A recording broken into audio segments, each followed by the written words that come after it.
berbagai macam mazhab manapun, biasanya pembahasan awal ini masuk pada bab toharoh, yakni masalah bersuci. Ngapo ditaruh pada pembahasan yang pertama masalah bersuci? Karena bersuci ini adalah kunci diterima ibadah kita atau tidak diterima.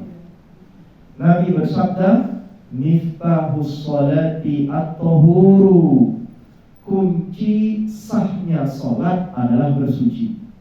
Kalau orang wuduknya tidak benar, kalau orang mandi besarnya tidak benar, jika ada orang buang air kecil tak tuntas bercebok, otomatis konsekuensinya sholatnya bakal tidak sah. Makanya ditaruh oleh para ulama pada pembahasan awal selalu bab toharoh, yakni bab bersuci. Kemudian bab yang dibahas pertama kali pada bab toharoh ini adalah tentang air.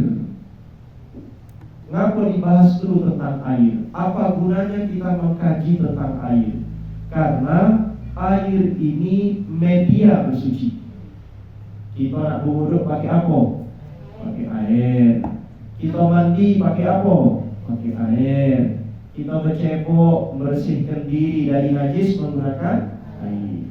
Maka harus kita paham air-air itu apa saja jenisnya, yang mana yang boleh dipakai bersuci dan yang mana yang tidak boleh dipakai bersuci.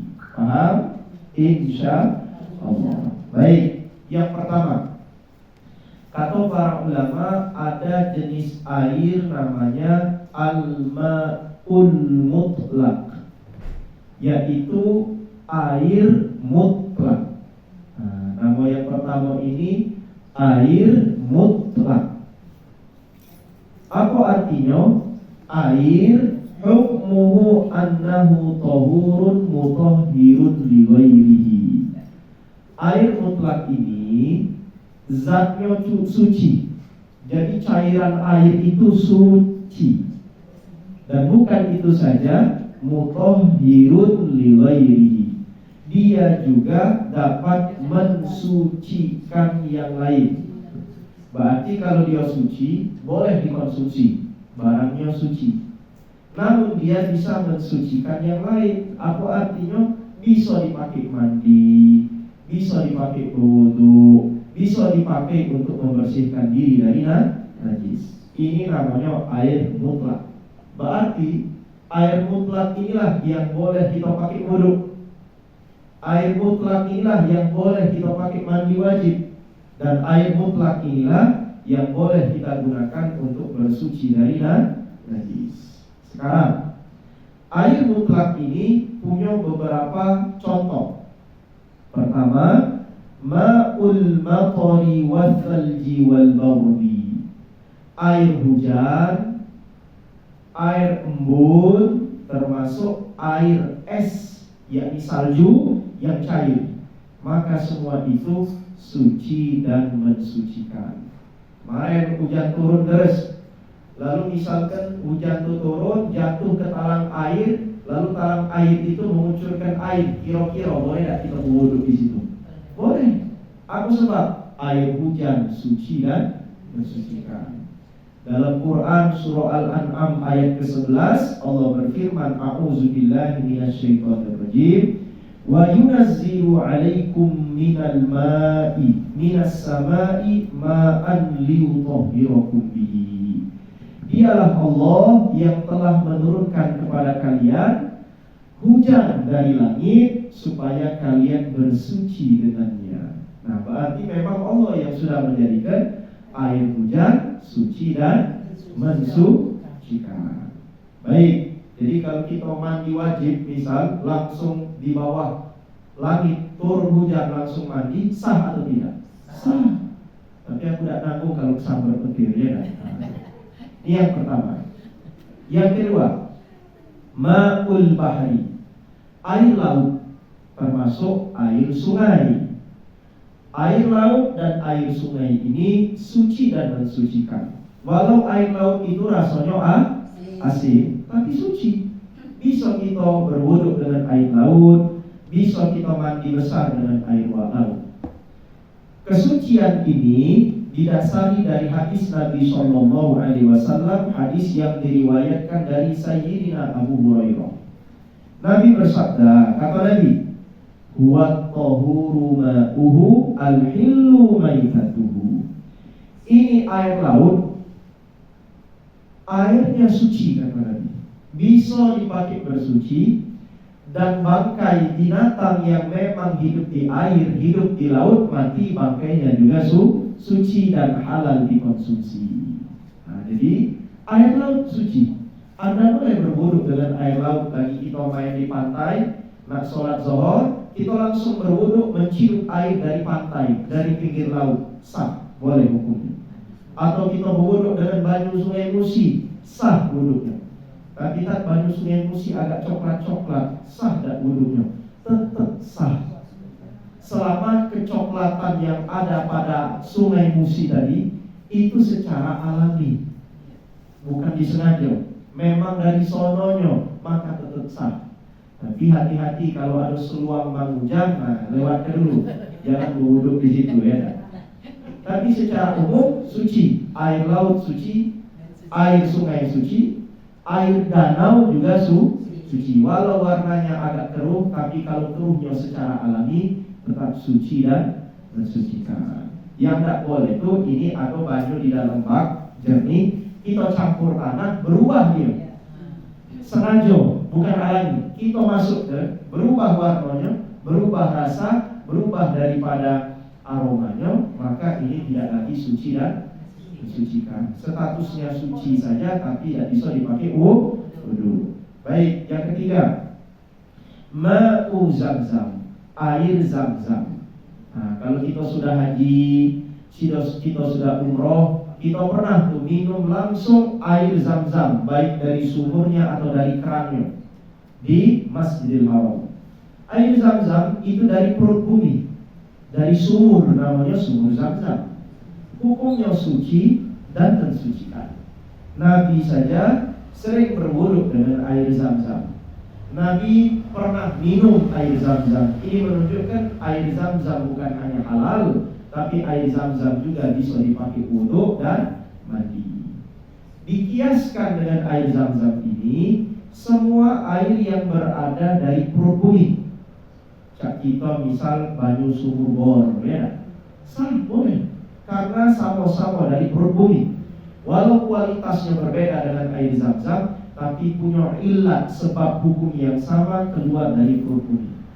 Jadi ada kita rumah tidak pakai plenen PDAM, tapi dia sumur bor, nyedot dari dalam tanah. Boleh tidak dipakai wudhu? Boleh tidak dipakai mandi? Boleh, karena dia berasal dari dalam perut bumi. Tapi tak kami ini berwudhu dengan banyu sumur bor, bau tanah, tidak apa-apa, tetap sah. Selama bau tanah itu alami, bukan karena kita nyampur-nyampurnya, tapi memang alami. Maka boleh mandi wajib dengan air sumur bor, boleh kita berwudhu dengan air sumur bor, boleh kita bercebok dengan air sumur bor. Karena apa? Karena dia alami dari perut bumi. Paham? Nah.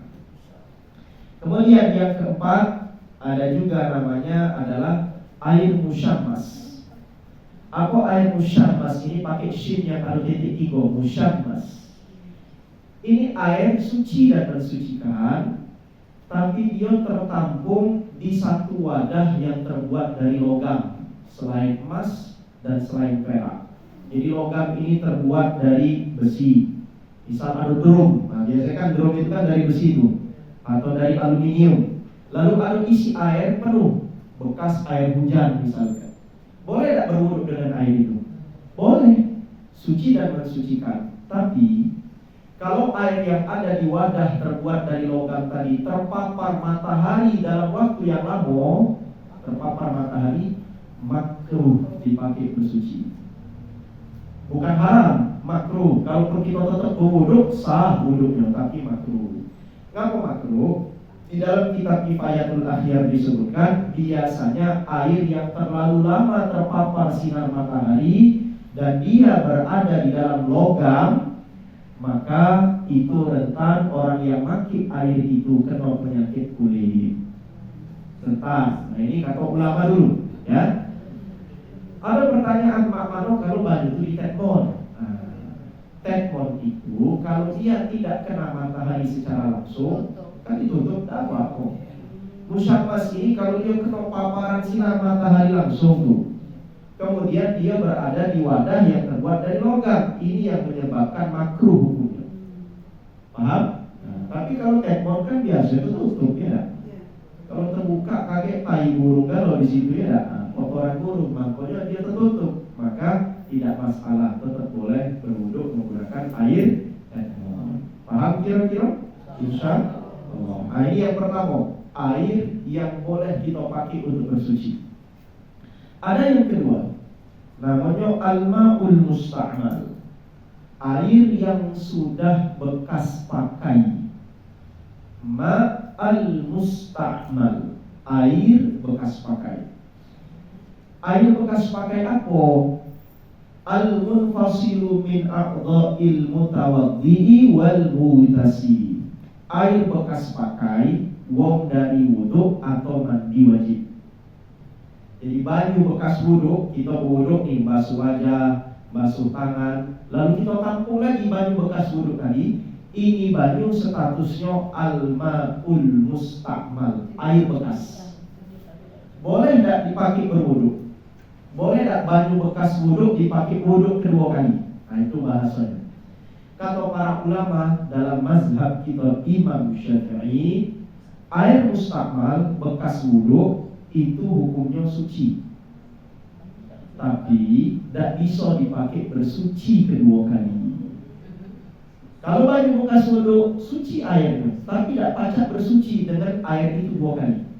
Baju bekas wuduk atau bekas mandi, tapi zatnya suci. Artinya apa ibu-ibu? Karena dia suci. Kalau misal ada ibu-ibu berwuduk, ibu tampung bekas wuduknya, karena itu suci, boleh ibu pakai baju bekas wuduk itu untuk buat sop ayam. Boleh. Suci dia. Kalau para ulama suci. Walaupun ya tidak mungkin jijik gitu, tapi kan status sucinya kata para ulama diibaratkan kalau dipakai untuk buat sop sah, kan dia suci. Tapi tidak bisa dipakai kedua kali bersuci. Suami ibu berwuduk, ibu tampung, sudah berwuduk bekas baju wuduk suami, dah ada ibusnya pulau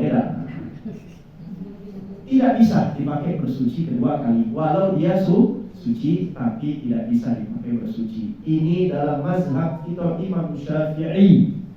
Tapi kalau mazhab Imam Malik boleh sah. Tapi kalau kami ikut yang mazhab Syafi'i, namun kami tetap menghormati mazhab yang lain. Paham?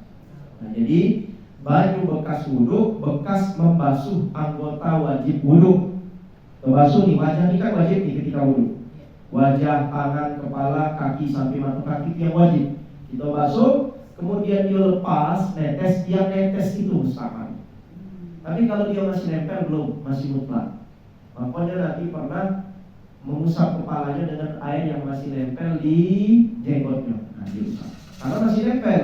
Tapi kalau sudah lepas, kita ambil lagi untuk wuduk, tidak bisa. Karena dia statusnya sebagai mustahil. Paham kira-kira? Insya Allah. Kemudian yang ketiga, jenis air yang ketiga adalah al-ma'ul ladzi khalatahu tahirun, air yang bercampur dengan benda yang suci, namanya air mutaghayyir. Mutaghayyir, air yang sudah berubah. Kenapa dia berubah? Karena bercampur dengan benda suci, seperti sabun, seperti kopi, seperti teh, seperti jeruk, ya. Maka air itu suci, tapi dia tidak bisa dipakai untuk bersuci. Contoh, ini jeruk, ini semula airnya mutlak, air bening, air mineral, mutlak. Tapi kalau dicampur dengan perasan jeruk, berubah tidak warnanya? Rasanya berubah, baunya berubah, berubah. Maka status air tadi berubah hukumnya. Walau dia tetap suci, tapi dia tidak bisa dipakai bersuci. Makanya tidak boleh kita berwuduk dengan baju ini, ibu. Atau ibu buat kopi. Kopi dimasukkan ke air yang mineral, yang bening, yang bening jernih. Berubah tak warnanya? Baunya berubah tak? Jadi bau kopi. Rasanya berubah tak? Berubah pahit-pahit kopi. Apalagi campur susu dan gula. Oh, sedap gitu ya. Tapi boleh tak kita berwuduk dengan air kopi? Tak boleh. Karena 3 sifatnya sudah berubah. Baunya berubah, warnanya berubah, rasanya juga berubah. Maka kalau dipakai wuduk, tak pacak lagi. Dipakai mandi wajib, tak boleh, tidak sah mandi wajibnya. Dengan air kopi, dengan air teh, dengan air jeruk, tak sah wuduk dan mandi wajibnya. Tapi ini status airnya tetap suci. Makanya kalau dia suci, boleh tak diminum? Boleh. Nah, contoh ke ya. Bismillahirrahmanirrahim. Rasanya rasa jeruk, alhamdulillah. Mambunya mambu jeruk, kemudian warnanya berubah jadi warna kuning jeruk. Nah, berarti ini airnya mutaghayyir. Tak pacak dipakai wuduk, tapi jangan dibuang, bisa dikonsumsi. Paham kira-kira? Termasuk hati-hati ibu. Kita punya bak mandi. Kemudian anak kita kadang-kadang atau cucu, kami punya anak ada yang masih kecil umur 2 tahun, anak nomor 3 kami, itu pernah sampo itu dimasuki ke bak. Jadi baju itu baunya jadi berubah, jadi bau-bau harum sampo. Kemudian rasanya dicicip jadi pahit. Ya, karena sampo. Dan dia berbusa.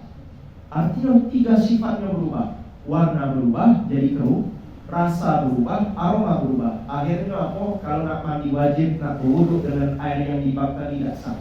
Lalu terpaksa dikuras, ganti dengan air yang baru. Nah, jadi hati-hati bu ya. Kalau punya cucu dipantau, jangan sampai kakek menumpahkan sabun banyak ke bak. Lalu kita nak wuduk dengan air yang sudah berubah tadi, tidak sah wuduk kita. Tapi kalau untuk mandi-mandi biasa, tidak apa-apa. Yang tidak sah itu kalau untuk wuduk dan mandi wajib. Dia harus dengan air yang pertama tadi, air mutahhar. Paham ya? Insya Allah. Kemudian yang terakhir, yang keempat, ada namanya al-ma'ul mutanajjis. Apa artinya? Air yang telah bercampur dengan najis. Air yang bercampur dengan najis. Bagaimana hukumnya? Hukumnya ghairu tahirin wala ghairu mutahhirin. Jadi hukum air yang bercampur dengan najis ini adalah tidak suci airnya dan tidak bisa dipakai untuk bersuci. Nah, sekarang pertanyaannya, bagaimana air itu bisa berubah menjadi air mutanajjis yang bercampur dengan najis? Sebelumnya dalam mazhab Syafi'i, ibu boleh catat, ada istilah air yang banyak, ada istilah air yang sedikit. Ada air banyak, ada air sedikit. Apa bedanya? Air yang banyak adalah air yang volumenya sama dengan 2 kullah. 2 kullah. Berapa 2 kullah itu? Sekitar 60 kali 60 cm kali 60 cm kalau itu volume papnya. Yakni kisaran berapa? 120 liter kalau tidak salah, sekitar itu ya. Sekitar 120 liter kalau kami tidak keliru ya, sekitar itu. Jadi kalau misalkan kita punya bak minimal 60 kali 60 kali 60 volume yang terisi, maka itu tergolong air yang banyak. Tapi kalau airnya kurang dari 2 kullah, contoh kalau di toilet masjid banyak baknya ada katik tapi mengandalkan ember bekas cat pulau ya, jadi tempat nampung air. Ember itu paling pacak nampung ya paling 5 liter ya, tidak sampai 2 kullah. Nah itu tergolong air yang sedikit. Tapi kalau bak kita di rumah, cak di dusun, misalnya dusun kita dua besar baknya ya, tingginya 1 meter, panjangnya 2 meter ya, itu besar, isinya banyak. Maka itu tergolong air banyak. Tapi kalau air yang pakai ember kecil, cuma ada 5 liter, cuma ada 10 liter, itu tergolong air yang sedikit. Nah, ini hukumnya berbeda. Mengapa dalam mazhab Syafi'i dipisah? Kalau ada najis, apa contohnya? Kotoran cicak, najis tak? Najis. Kencing cucung kita, kencing mercik, kencing itu najis tak? Najis. Misal, itu airnya sedikit. Airnya itu seember yang kecil embernya. Nyampak kotoran cicak ke air tadi, karena jumlah airnya sedikit, otomatis semua air itu berubah menjadi air mutanajis. Tak pacak dipakai bersuci lagi, tak bisa dipakai wudu karena dia sudah bercampur dengan najis. Apa sebab? Jumlahnya dikit. Kepercik kencing anak kita masuk ke dalam ember tadi, berubah baju tuh yang semula suci mensucikan jadi najis. Air yang kena najis, tak boleh dipakai wudu, tak boleh dipakai mandi. Tapi kalau airnya banyak, baknya besar tuh, isinya 120 liter atau lebih, 216 liter, mohon maaf, 216 liter atau lebih. Di dalam kitab Safinatun Najah, 216 liter, baknya besar. Kemudian ada kotoran manusia yang plung ke situ misalnya. Misalnya kotoran manusia yang plung ke sana. Karena airnya banyak, selama tidak berubah warna, tidak berubah baunya, tidak berubah rasanya, ibu boleh berwuduk di baju tadi walau ibu di dasar ada kotoran, ada najis. Ngapo? Tetap boleh karena jumlah airnya banyak, 2 kullah atau lebih. Nabi bersabda dalam hadis yang diriwayatkan dari Sayyidina Abdullah bin Umar, "Idza kana al-ma'u qultaini lam yahmil khabatha." Kalau air itu mencapai 2 kullah, maka tidak bisa dipengaruhi oleh najis. Nah, jadi kasarnya, contohnya, bak mandi kita besar, ada kotoran manusia yang plung ke situ, misal cucu kita sengaja ngising di situ ya, nyemplung ke sana kotorannya, selama tidak berubah warnanya, baunya tidak berubah, air itu tetap pada rasa yang sama, maka tetap boleh kita berwuduk dengan air itu walau di dasarnya ada kotoran. Paham? Ya walau kalau kita secara normal gigi kuras ya, tapi secara hukum boleh berwuduk dengan air itu karena jumlahnya banyak. Tapi jika seandainya walau jumlahnya banyak, kejatuhan najis berubah warnanya dari kuning-kuning, jadi hijau-hijau, baunya berubah, maka otomatis harus dikuras itu air. Dia sudah menjadi mutanajis. Paham kira-kira? Nah, jadi lebih aman kalau punya bak, buatlah bak itu besar, minimal 60 kali 60 kali 60 atau minimal lah 216 liter yang bisa dia tampung. Ya, semeter sekali semeter itulah bagus tuh. 1 kali 1 kali 1 itu sudah bagus. Tapi minimal dipastikan bisa menampung minimal 216 liter. Kalaupun ada najis yang nyampak kotoran cicak, yang kotoran cicak itu kan najis. Tapi kalau dia nyampak ke tempat air yang banyak, airnya tetap suci, tidak terpengaruh. Tapi kalau kotoran cicak itu jatuh ke ember yang kecil, ini ember kecil, ya, bajunya cuma 5 liternya, pak kotoran cicak tidak bisa lagi berwuduk dengan air itu. Karena airnya sedikit, walau berubah, walau rasanya tidak berubah, walau warnanya tidak berubah, walau aromanya tidak berubah, tapi karena dia dikit kejatuhan najis, hukumnya berubah menjadi air bukan najis. Hukumnya apa? Tidak suci dan tidak bisa dipakai bersuci. Jadi kalau tidak suci, ibu aku tidak baca ibu Aisyah yang buat kesop ayam, tidak baca karena asalnya tidak suci. Beda dengan air mustakmal tadi. Air mustakmal bekas wudhu, zatnya suci, tapi tidak baca dipakai bersuci. Paham kira-kira? Insya Allah. Nah, inilah 4 jenis air. Dari keempat jenis air ini, yang hanya boleh dipakai berwuduk menurut mazhab kita Imam Syafi'i yang pertama, yakni air yang mutlak. Air dari laut, air dari sungai, air dari sumur bor, air dari turun hujan, termasuk Banyu Ledeng PDAM, itu air yang mutlak. Air mineral yang ada di kemasan itu air mutlak, boleh berwuduk dengan itu. Tapi kalau dengan air mustakmal, tidak sah, karena air mustakmal bekas wudhu tidak pacak dipakai untuk wudhu kedua kali. Atau yang ketiga, air mutaghayyir, dia berubah. Semula dia mutlak, tapi kecampur kopi, kecampur susu, kecampur jeruk, warnanya berubah, rasanya berubah, baunya berubah, maka status hukumnya berubah. Dia menjadi air yang suci, tapi tidak bisa dipakai bersuci. Dan yang keempat terakhir tadi baru kita bahas, air mutanajis, yang kejatuhan najis. Kalau jumlah airnya sedikit kurang dari 2 kurlah, otomatis langsung air itu menjadi mutanajis, tidak suci dan tidak bisa dipakai bersuci. Tapi kalau air itu banyak, lebih dari 216 liter, kejatuhan najis, maka dilihat dulu.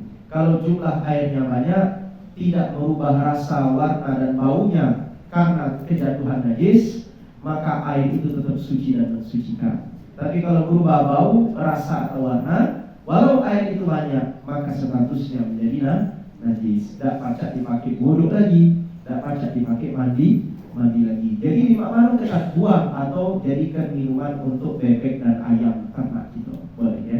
Saya kira ini saja. Walhamdulillahirabbil alamin. Silahkan sesi tanya jawab kita buka bebas.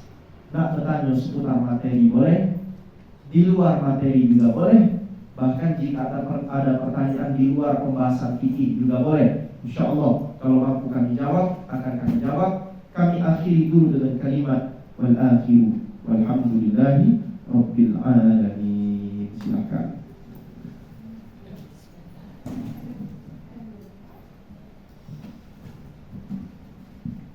Assalamualaikum warahmatullahi wabarakatuh. Izin bertanya Ustaz, boleh tak ngambil air wudhu itu dari timbuk ke bawah, bukan dari sini ke bawah, dari atas. Baik. Iya, biasanya timbuk itu langsung dari situ, bukan dari situ. Oh, ketika wudhu membasuh tangan dan siku. Dalam Quran, tangan sampai siku kan? Dalam Quran kan disebutkan Fawsilu wujuhakum wa aydiyakum ilal marafiq. Ketika engkau wudhu, basuhlah wajahmu dan basuhlah kedua tanganmu sampai siku. Memang secara bahasa kalimatnya seakan-akan dari ujung jari sampai siku itu urutannya. Tapi menurut ulama fikih memang kalimatnya menggunakan ila, tapi secara makna itu maknanya bukan ila tapi ma'ah. Artinya apa? Tidak mesti dari ujung kuku sampai siku, dari siku ke bawah digosok. Yang penting apa?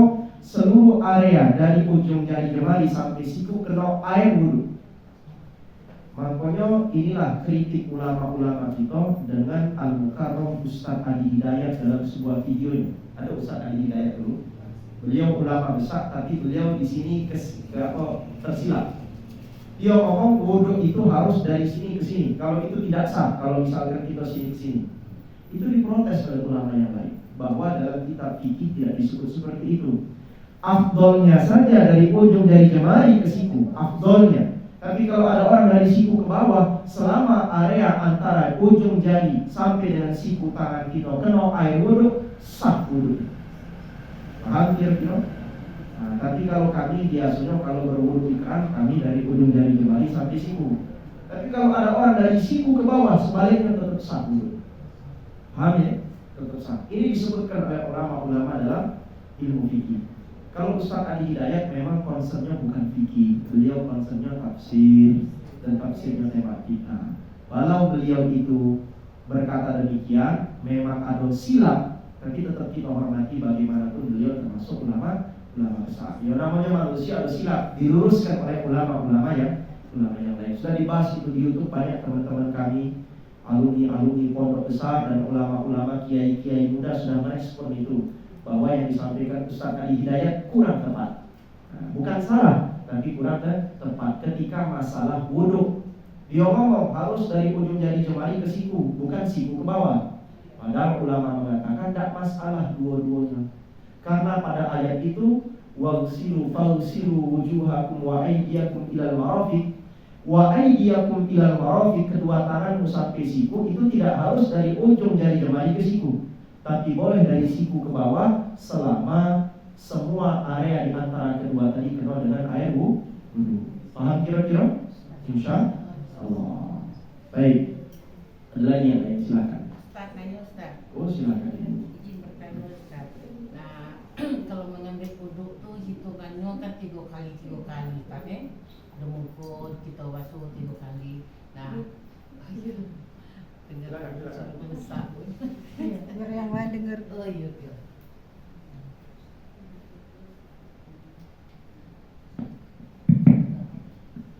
Ini mau ditanyakan Ustaz, kalau berwudu itu ngambilnya tuh cuci tangan 3 kali, mukul 3 kali. Yang saya tanyakan, gimana kalau kita lagi berada di tempat yang kurang air? Umpamanya, ya apakah bisa cukup 1 kali seperti kita ya susah mendapatkan air lah, kita berwudu dengan air aqua gitu ya. Baik. Yang pernah Pak Ustaz Somad sampaikan, dan cukup 1 kali kayak gitu Ustaz. Baik. Kasih Ustaz. Terima kasih Bunda. Membasuh anggota wudhu 3 kali itu disebut dalam fikih dengan istilah taslithul ghusli, yakni menjadikan basuhan itu sebanyak 3 kali basuhan. Dalam mazhab kita Imam Syafi'i dan jumhur ulama, mayoritas ulama, mereka mengatakan menjadikan basuhan menjadi ganjil 3 kali itu hukumnya sunnah, bukan wajib. Bukan wajib. Maka kalau ada orang berwudhu 1 kali basuhan cukup dia membasuh wajah sekali dan sudah rato, maka sah wudhu. Basuhan yang kedua dan ketiga hanya duduknya sunnah, anjuran. Walaupun kalau kita sudah tahu kayak kalau wudhu untuk sholat zuhur tetap 3 kali, sunnahnya juga gitu ya. Jangan sampai kata Ustaz sekali lagi kaget sekali besok-besoknya. Tetap kalau bisa yang sunnah dikerjakan dapat pahala sunnah.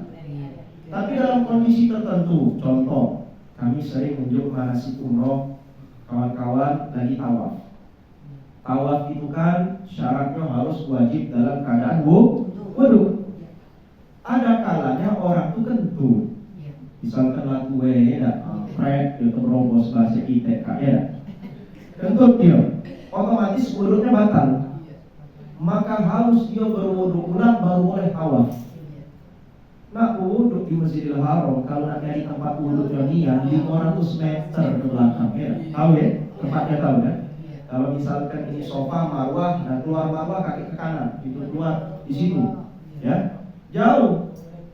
Kalau misalkan kita nancap ke sana jauh lah balik, kemudian lah sudah wudhu, kita tawaf lagi, kentut lagi lah, di sana lagi susah kan?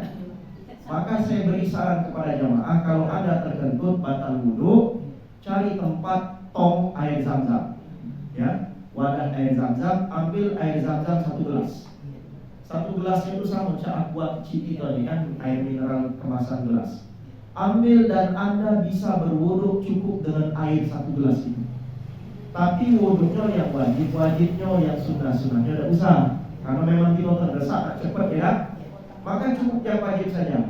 Seperti kata Ustaz Abdul Somad benar itu. Jadi dia ambil air segelas, dia tuangkan air ke tangannya, tangan sedikit, dia basuh langsung wajah sambil niat. Nah, wajah, so, dia alirkan, dia ratokan ke wajah. Rato sekali sudah, 2 kali 3 kali tidak usah, itu sunnah. Kalau ini darurat harus cepat gitu. Kalau tidak ketinggalan rombongan ya. Nah, masih ada sisa masih banyak. Sekarang tangan tuangkan tangan kiri dulu, dituangkan ke sini, baru untuk mengusap tangan, membasuh tangan ke kanan. Dikit be, yang penting dia ngalir sedikit lalu diratokan. Begitu pula tangan kiri, kepala ambil dikit, ikut yang mazhab Syafi'i dikit saja. Nah, kita nak darurat, ya dah. Baru kedua kaki sisanya, sisa dari air tadi, sisanya mungkin setengah gelas. Untuk kedua kaki kita sedikit saja, namun kita ratokan dengan tangan kita. Selesai wudhunya sah. Cukup dengan air segelas. Tapi yang wajib saja. Jadi kumur-kumur tidak usah. Masukkan banyak ke hidung tidak usah. Telinga tidak usah. Ya tak? Apalagi mengulang basuhan sampai 3 kali tidak perlu. Karena semua ini sunnah. Kayak kita ketemu bab wudhu, semua itu sunnah. Bukan masuk min min faraidil wudu, tidak termasuk pada rukun wudu, tapi dia sunnah wudu. Paham? Nah, jadi kalau memang dalam kondisi air kita stoknya terbatas, lagi mudik cuma pacak wudu dengan air segelas bisa, tapi yang wajibnya saja. Paham? Tapi kalau normal sekarang banyu melimpah di toilet kamar mandi kita, banyak banyu keran ledeng hidup, ya tetap kalau pacak yang sunnah dikerjakan. Karena kalau kita mengerjakan yang sunnah dapat pahala sunnah. Paham? Insya Allah. Terima kasih. Silakan yang lain. Oh iya, silakan harus ada.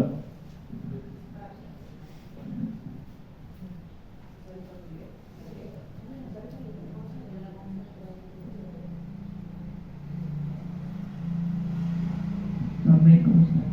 Ustaz, bak kita lebih dari 2 kolam. Kemudian kita mandi kan. Nah, mandi itu mungkin sabun ataupun jatuh dari kamar mandi itu di bak itu. Apakah kalau kita ngambil wudhu di bak itu sah hukumnya? Baik. Misal mandi, tiba-tiba pakai sabunnya nyampak ke bak mandi.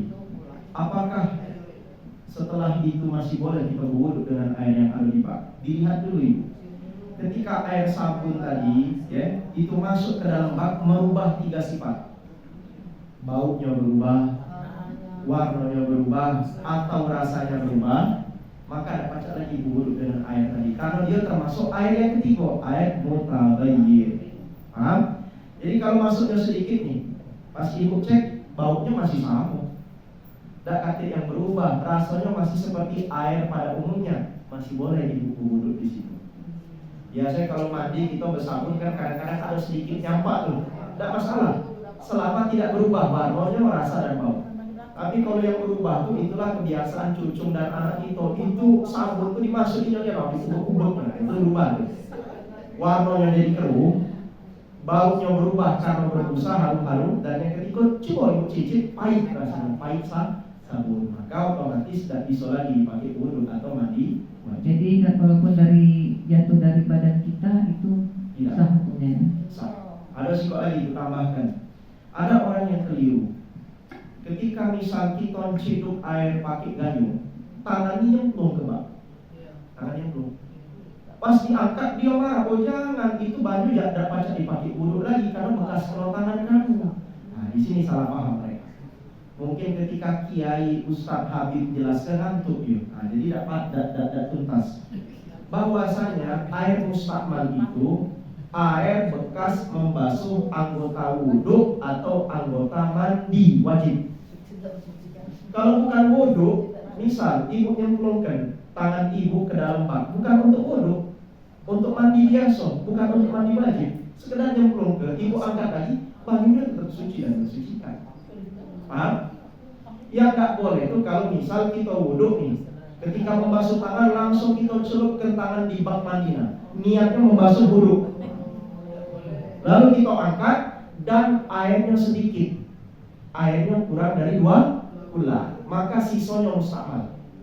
Tapi kalau baknya banyak ibu, baknya besar, lebih dari 216 liter, ibu nak wudhu langsung dari tangan yang nyemplung ke sana, tetap air itu mutlak suci dan mensucikan.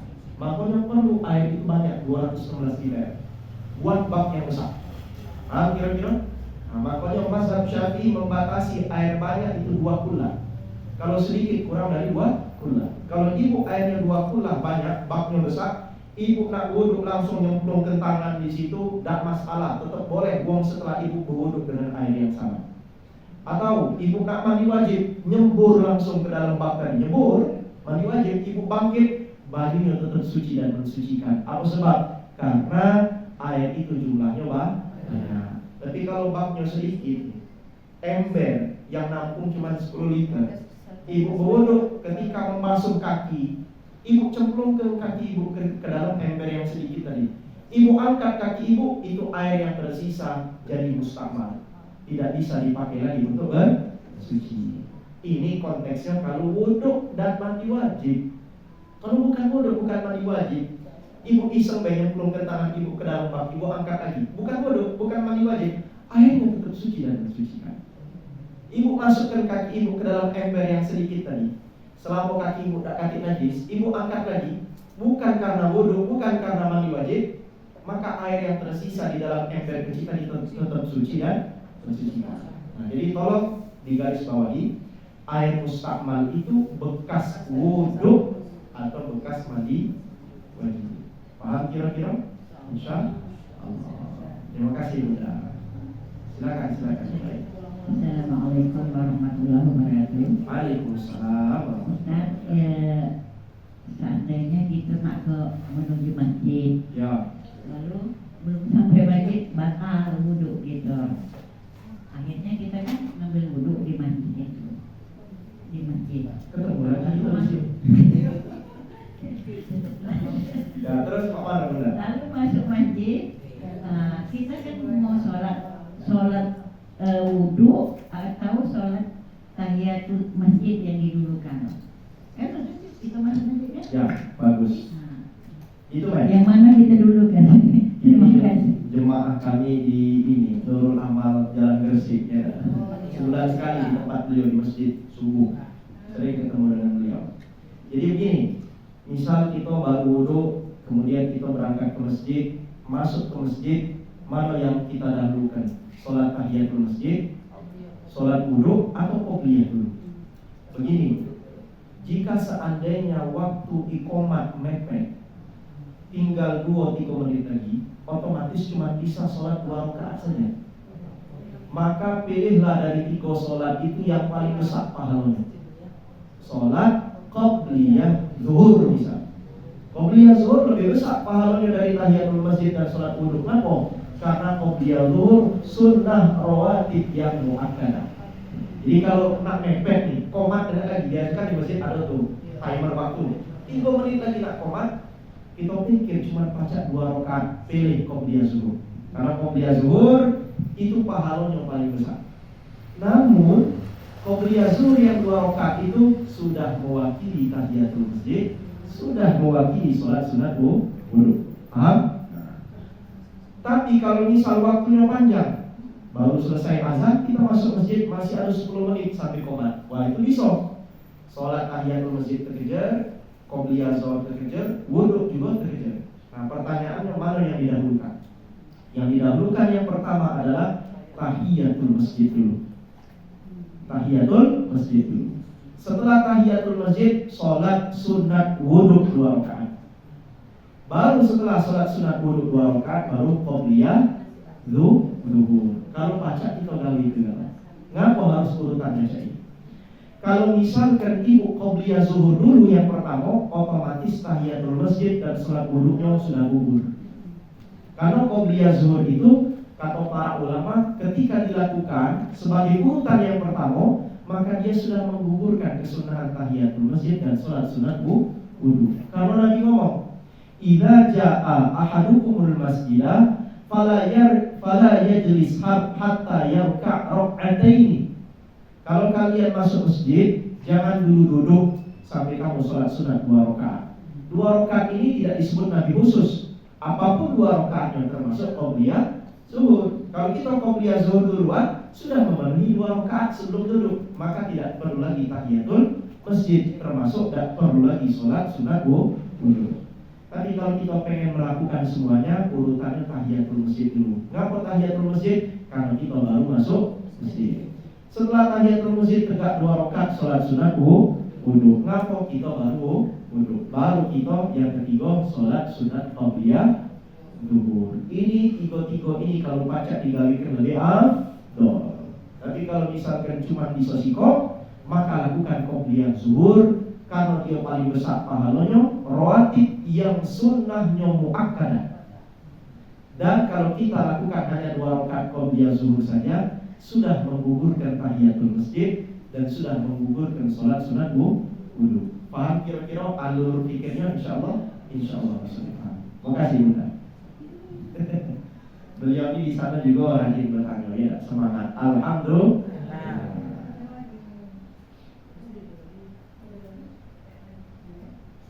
Yang lain ada? Satu lagi tak yang mengganjal di hati. Oh, boleh silakan. Umpamanya orang tua kita ni nama Ustaz. Nama. Nikah pakai pampers kan. Nah kita ni ni nak menyolatkan orang tua kita ni gitu. Nah, sementara terganjal tadi ni entah najis gitu Nah, macam mana Ustaz bisa tak solatkan itu? Kitanya yang ganjal atau Nah, orang tua kita ni nak kita solatkan gitu tapi kepepet. Nah, dia tu lagi jawab nama di rumah sakit gitu kan.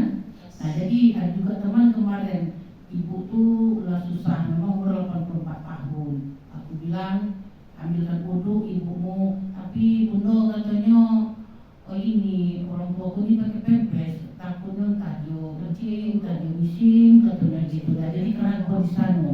Tapi orang tua kita ni dah sholat jadi dia Ustaz seperti itu. bagus. Ya. Ketika kita sakit, ini kita bayangi kita dulu yang sakit, jangan orang tua kita. Kalau kita sakit lagi di opname dan kita masih sadar, tetap wajib sholat. Sholat itu tuh tidak ada alasan untuk tidak bisa dilakukan. Bahkan sampai wong lagi perang saja, perang berkecamuk, ada namanya sholatul khauf. Tetap wajib sholat walau Anda sedang perang sekalipun, walau caranya berbeda. Nah itu juga kita yang sakit terbaring di atas kasur, di sini selang, di sini kabel ya. Ketika masuk waktu sholat, kita sudah siuman, kita sadar tetap wajib sholat. Tapi jika kamu tidak mampu berdiri kata Nabi, faqaidan, maka boleh sholat dalam keadaan duduk. Kalau tidak mampu duduk, famutqaji'an, boleh dalam keadaan berbaring. Kalau tidak mampu berbaring juga susah, maka boleh dengan keadaan isyarat yang kalian mampu. Mungkin dia sudah tak pacak bergerak lagi, tapi sadar, mama nak sholat, iya nak sholat. Cukuplah dia sholat dengan semampunya, dengan isyarat matanya, dengan kedipan matanya, lisannya dia berisyarat, silakan tetap wajib sholat. Mak mana najisnya kan? Jika bisa dibersihkan dulu, bersihkan. Tapi kalaupun susah dibersihkan, karena ada selang juga, mungkin dia kateter, ada selang masuk, susah dibersihkan, maka tetap wajib sholat semampu dia. Status sholatnya as-sholatu lihurmatil wakti. Dalam mazhab Syafi'i disebut sholat untuk menghormati waktu. Dia tetap sholat dalam keadaan dia, walau dia tidak wudhu, walau dia masih ada najis berceceran, dibersihkan repot ya, karena keadaannya sakit, tetap dia sholat semampu dia dengan keadaannya. Namun dia sholat lihurmatil wakti, supaya dia tidak berdosa. Ketika masuk waktu sholat, dia tidak sholat, kan berdosa. Supaya tidak berdosa, tetap sholat.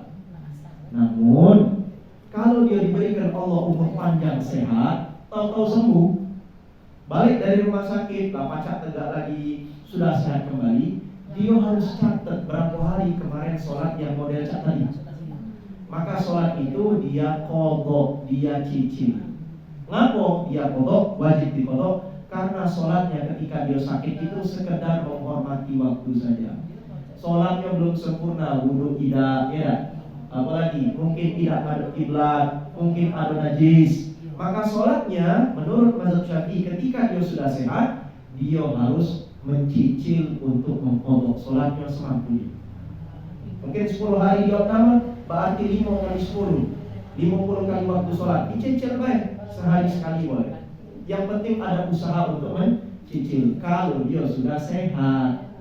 Tapi kalau dia tidak sehat, langsung misalkan dia tutup usia, maka cukuplah sholat yang dia lakukan sudah menggugurkan dari kepatuhan. Paham kira-kira? Nah, jadi kaget ketemu kita pembahasan ada namanya as-sholatu lihurmatil wakti. Sholat yang kedudukannya sekedar menghormati waktu supaya kita tidak berdosa. Walau kita tidak pacak pada kiblat lagi di pucuk kendaraan, mungkin kita baju kita kotor kena ciprat kencing, mungkin kita tidak dalam keadaan wudhu, karena keadaan yang tidak memungkinkan, tetap wajib sholat. Tapi sholatnya sekedar menghormati waktu. Kalau sudah dalam keadaan yang sempurna, lah balik ke rumah, lah pacak mandi, lah pacak wudhu, lah pacak ada kiblat, maka sholat itu harus diulang. Niatnya kotor. Paham kira-kira? Tanya kan yang cicilan itu sesuai dengan jadwal waktu. Tidak mesti. Dalam mazhab kita Imam Syafi'i boleh pada waktu kapanpun. Subuh dikodoknya waktu isya, boleh. Sholat isya dikodoknya habis sholat duha, boleh. Pada fi ayyi awqatin, boleh pada waktu kapanpun, tidak masalah. Walau waktu itu dilarang untuk sholat habis asar, kalau dia kodok boleh. habis asar qadha subuh boleh. Secara hukum seperti itu. Tapi saran kami ini untuk kami pribadi dan ibu-ibu, saran kami, apalagi kita kalah tua ya, saran kami lebih baik urut. Habis subuh kita sholat subuh untuk hari itu, habis zikir kita tegak lagi qadha subuh. Cukup sekali weh. Kaget besok mak itu lagi. Asar mak itu, maghrib mak itu pada waktunya, supaya aku tidak lupa dan tidak bingung. Tidak usah ibu-ibu yang sudah sepuh, kami yang muda kadang-kadang lupa ya. Kalau misalkan kita kodoknya acak, habis sholat duha kodok, habis sholat asar kodok, kaget bingung, ini kan asar memang ya hitungannya gak bingung kan? Tapi kalau urut, habis subuh sekali, habis zuhur sekali kodok zuhur juga, habis asar kodok asar, urut, lemak ngitungnya bu. Kalau sudah selesai, sampai isya lah selesai, tinggal di kalender kita silang, selesai hari ini. Besok kaget main tiga, sore selesai, lemak. Kita tahu hitungan. Tapi kalau secara hukum boleh di waktu kapanpun kita mengkodok sholat fardu, boleh kita kodok pada waktu kapanpun di siang maupun di malam. Paham? Insya Allah. Baik, ada lagi? Cukup? Oh bapak, silakan bapak. Tuan rumah, silakan. Assalamualaikum Waalaikumsalam warahmatullahi wabarakatuh. Silakan. Nonton di YouTube katanya kalau kita habis mandi wajib itu pakai lampu tidak sah ya, lupa itu. Baik. Pertama, ketika kita mandi wajib, maka mandi itu dengan harus menggunakan air yang mutlak. Yang pertama tadi, tidak boleh dengan air yang bercampur dengan ini, dengan sabun dan lain sebagainya. Karena dia kaget berubah hukumnya menjadi tidak bisa mensucikan kembali. Jadi cara yang mudah seperti apa? Cara yang tepat, ketika kita nak mandi wajib, mandi dulu, niatnya mandi wajib dulu. Goyor sampai ujung kepala sampai ujung kaki. Kalau sudah rata dengan air yang mutlak tadi, selesai mandi wajibnya. Kalau sudah selesai mandi wajib, sudah atau air seluruh tubuh yang diawali dengan niat mengangkat hadas besar, sudah mandi selesai, baru boleh setelah itu pakai sabun. Bebas, karena kita mandinya sudah selesai, mandi wajibnya sudah selesai. Yang keliru itu jika seandainya dia bersabun, bersampo, lalu dia ambil air, dia ciduk, sembari dia tuangkan niat mandi wajib. Ketika air itu jatuh ke tubuhnya, bercampur dengan sabun tadi. Bercampur, maka otomatis air itu berubah menjadi air yang mutaghayyir, air yang ketiga tadi. Otomatis konsekuensinya tidak bisa mensucikan kita yang berniat mandi wajib, karena dia bercampur dengan sabun. Itu yang menyebabkan tidak sah, bercampur dengan sabunnya. Tapi kalau kita mandi wajibnya di awal, sudah selesai mandi wajibnya, sudah selesai, baru kita bersabun, kemudian kita bersihkan, maka tidak masalah. Mandi wajibnya sah karena mandi wajibnya sudah selesai di awal. Yang dikhawatirkan itu kalau bebarengan, menuangkan air, masih ada sabun. Nah, di situ yang dikhawatirkan airnya tidak menjadi air mutlak, berubah airnya menjadi mutaghayyir, suci tapi tidak bisa dipakai untuk bersuci. Nah, kebiasaan kami dan juga dengan jemaah-jemaah yang kami beri nasihat, kalau nak pakai sabun terakhir, jangan sebelum mandi wajibnya, karena khawatir kaget bercampur dengan air yang suci untuk mengangkat hadas besarnya, yang sabunnya tadi. Tapi kalau misalkan kita bisa memisahkan, Ustaz aku biasanya bersabun dulu, sudah bersabun baru mandi wajib, boleh, selama ibu pastikan sebelum mulai membasuh untuk mandi wajib berniat, sabun itu ada kaki lagi di badan kita. Sudah kita bilas bersih, sudah dibilas bersih, baru ibu berniat untuk mandi wajib, gayung boleh, selama dipastikan ibu yakin tidak kaki lagi sisa sabun. Karena kalau masih ada sabun dan itu banyak, itu kan berubah air yang harusnya mensucikan berubah menjadi tidak mensucikan. Paham kira-kira ibu-ibu? Insya Allah. Nah, jadi kalau yang paling aman, mandi wajib dulu. Sudah mandi wajib, sudah bersih, baru kita bersabun bersampo. Silakan mandinya tetap sah. Alhamdulillah. Cukup? Nah, kakek kita masuk bab mandi wajib setelah ini. Bab najis, habis bab najis, bab wudu, habis bab wudu insyaallah bab mandi besar. Kita bahas kakek yang rinci. Bagaimana sunnahnya laki-laki yang mandi wajib dan bagaimana sunnahnya kalau itu perempuan yang mandi wajib. Insyaallah kita sehat dan panjang umur dan mudah-mudahan bisa berjumpa kembali di lain waktu. Mungkin ketemu lagi tahun depan ya. Insyaallah. Baik, saya kira ini saja wal akhir walhamdulillahirabbil alamin. Supaya majelis ini barokah, mari sama-sama kita berdoa kepada Allah Subhanahu wa taala. A'udzubillahi minasyaitonir rajim. Bismillahirrahmanirrahim. Alhamdulillahirabbil alamin wa bihi nasta'inu 'ala umurid dunya waddin. Allahumma shalli 'ala sayyidina Muhammadin sayyidil mursalin wa 'ala alihi wa ashabihi ajma'in. Allahumma rabbana zidna 'ilman warzuqna fahma. Allahumma faqihna fid din wa 'allimna ta'wil ya rabbal alamin. Ya Allah ya Tuhan kami, anugerahkan kepada kami ilmu pengetahuan yang bermanfaat dan anugerahkan kepada kami pemahaman yang lurus terhadap ilmu pengetahuan itu. Allahumma la tada' lana dhanban illa ghafartah. Ya Allah, jika seandainya kami saat ini memikul dosa yang banyak, maka ampuni semua dosa-dosa kami. Wala maridun illa syafaitah. Jika seandainya ada di antara kami yang sedang sakit, sembuhkan dia dari penyakitnya. Wala dainan illa qadaita. Jika seandainya ada di antara kami yang masih terlilit hutang, lunasi hutang-hutangnya. Wal hajatan min hawaijid dunya wal akhirah illa qadaitaha ya rabbal alamin. Dan jika seandainya ada di antara kami yang memiliki hajat dan cita-cita luhur, kabulkan ya Allah, wujudkan ya Allah semua hajat dan cita-cita luhurnya. Kabulkan doa kami dan kepadamu-lah kami berpasrah diri. Rabbana taqabbal minna innaka antas samiul alim wa tub 'alaina innaka antat tawwabur rahim. Rabbana atina fid dunya hasanah wa fil akhirati hasanah wa qina adzabannar. Wa sallallahu ala sayyidina Muhammad wa ala alihi wa sahbihi wa baraka wa sallam. Walhamdulillahi rabbil alamin. Lebih dan kurang kami mohon maaf, kepada Allah kami mohon ampun. Terima kasih kepada Bunda Ana dan suami. InsyaAllah rumah ini yang ada majelis selalu diberkahi oleh Allah dan InsyaAllah banyak didatangi oleh para malaikat yang membawa rahmat dari Allah Subhanahu wa ta'ala.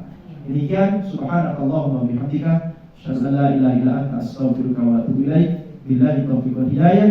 Wassalamualaikum warahmatullahi wabarakatuh. Waalaikumsalam. Izin karena